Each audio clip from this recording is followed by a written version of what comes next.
Whether you're a mechanic, a police officer, a firefighter, a pipe fitter, an electrician, plumber, janitor, stay tuned because Patrick Suarez of Suarez Physical Therapy is going to be joining me. He's going to talk about the areas of the body that you need mobility in. So if you haven't yet, hit that subscribe button. We're going to be putting out content that's going to help you gain the necessary knowledge in order to avoid injuries. If you want some more information about our services, just call 518-497-5440.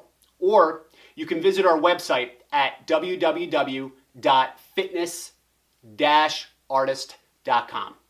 Thank you guys. Stay tuned.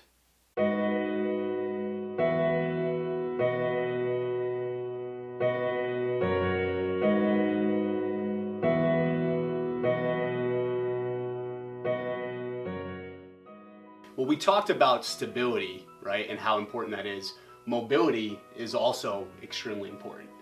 Looking at mobility from the ground up, so would you say that your ankles would be the first? Yeah, your ankles. Point? Yeah, are going to be the first big starting point. Is going to be your ankles, and so you know, like I said, you have the most degrees of freedom from a range of motion standpoint. Your ankles, your hip, and then your shoulder. So because we have the ability to reach so much range of motion there, we want to make sure that we can use it, and not only that we can use it, but we're strong in those ranges of motion. And you know, mobility is one of those things that if you don't use it, you will lose it. And so, you know, making sure that if you are called to an emergency or called into combat or something like that, and you have to run, you have to jump, being able to roll through full range of motion through that ankle and push off. From a strength standpoint and a mobility standpoint, the more mobility you can get, the more you can propel yourself. But you also want to concern yourself with making sure you're strong within those ranges of motion. So as we discussed before, yes, you want your mobility there, but again, we don't want to forget about stability in those joints as well. Definitely. And hips being the next. Hips being the next. So I think the hips are huge in terms of range of motion and being strong in that range of motion. So if your hips start to get stiff, your brain will then try and get that mobility from somewhere else. So it tends to go to the joint below or the joint above. So if my hips are stiff, if I'm not working full extension or full flexion and I'm sitting all day and I'm in one posture for 8 to 10 hours a day, or I'm standing all day and I'm not working my full rotation or my full flexion extension, meaning just front to back, my body will look for that range of motion elsewhere. So now it'll start trying to get more range of motion from my stable spots, which are my knee and my lower back. And so a big reason for lower back issues is also the lack of range of motion at the hip. So if we can maintain our mobility at the hip, which is one of our more mobile joints, we can also fend off some of those low back injuries that we get. Definitely. And I actually was just speaking to a security police officer who is 19 years old, and he was telling me how bad his lower back bothered him. Can you speak to a little bit of their posture and how they stand, right? If you're forced to stand for extended amount of times, you know, obviously what that does to your body, right? Yeah, and first off, a 19-year-old should not be having low back pain. You're 19 years old. You're probably the most mobile you've been. You're starting to really gain some strength, and so those kind of things. When I see even like a sports athlete who is 13 to 19 or 20 years old having low back issues, to me something's wrong. Something is going wrong. Whether they're doing something wrong in the weight room, they're doing something wrong from their work or sports standpoint in terms of movement. That's something that we have to analyze. So to get back to your point, when someone is standing for long periods of time, what ends up happening if they're not really engaging that core, and you know, to me it's unrealistic for me to say, hey, you're gonna get snug and you're gonna hold that for 8 to 10 hours. That's an unrealistic ask for somebody. So my big thing first off is, if you are in one of those professions, is to really change your position. Sitting gets a bad rap, but that's just because most people sit. If you were standing for 8 to 10 hours, like some of these security officers are doing, you're still going to get the pain. And so the number one thing for me starting off, before we even could talk about the standing posture and how they might be standing, is change positions.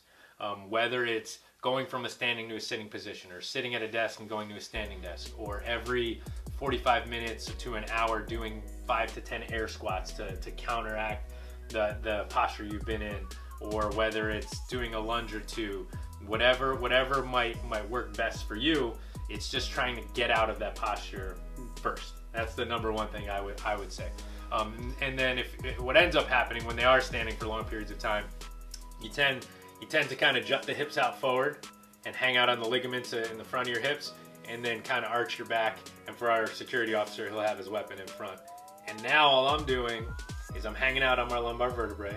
I'm hanging out on my ligaments in the front of my hip.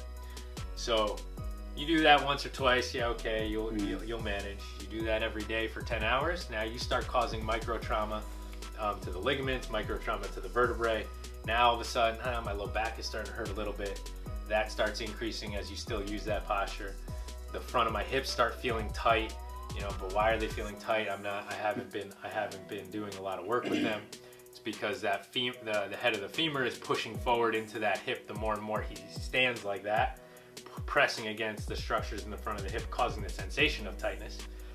And then he keeps compressing in the low back and those vertebrae, causing low back pain. And the more he creates that micro trauma, now all of a sudden, okay, when I'm done with work, I feel okay. A month later, I'm done with work and my back still kind of hurts.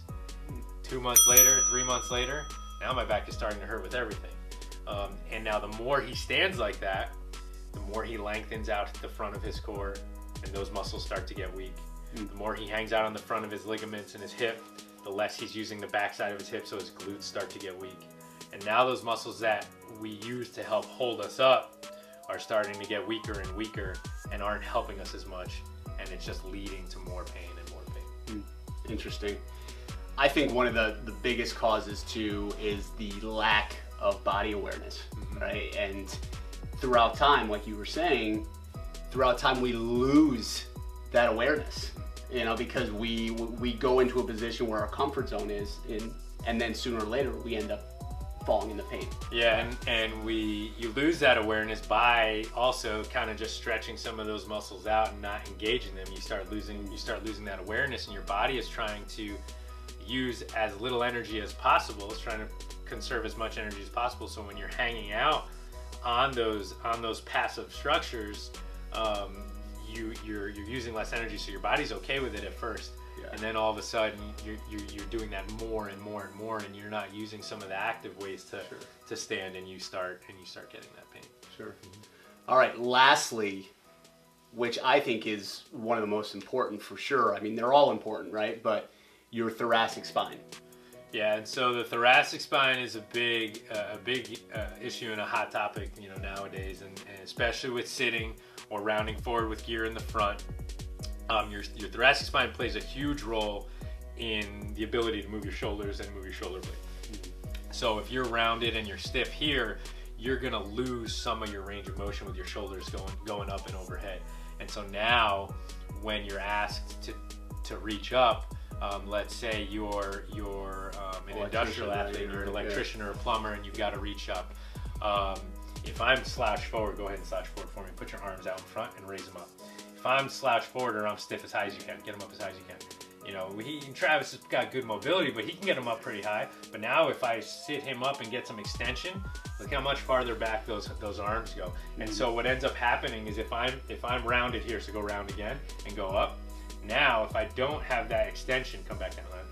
It feels so awkward. You're gonna extend from your lower back now to try and get that extra range of motion. And now here we have low back pain again. Yeah, a lot of pressure on that lower back. So if we kind of think about the things we've been talking about, if you're lacking thoracic extension, you might end up in low back pain.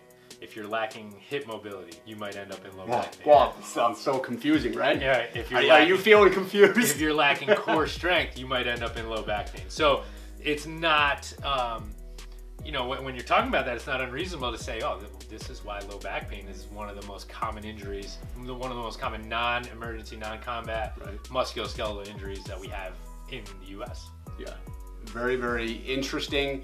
I love this topic. We literally can talk all day about it. But going back to the confusing part, we've given you a lot of information, and we don't want to confuse you. we also don't want you to just be worried about everything you're doing, right? So if you're standing there, you're like, oh, where do I put my hips? Where do I put, it's like, I don't even know what to do with my hands. I can't put, but that's, what would you say the number one thing you should do for square one? Say you have these issues, you have a shoulder issue, you have a lower back issue, knee issue, ankle issue, and you want to take a step in the right direction. What would be the first step, would you say? So my first step would be understanding how to engage your core. That would be my first step. How, from the standpoint of, in my opinion, core goes from sternum to kind of mid-thigh. How do I engage from 360 degrees around my body, the front side, the outside, and the back side of my core? Once I can understand that, then I can create movement from there.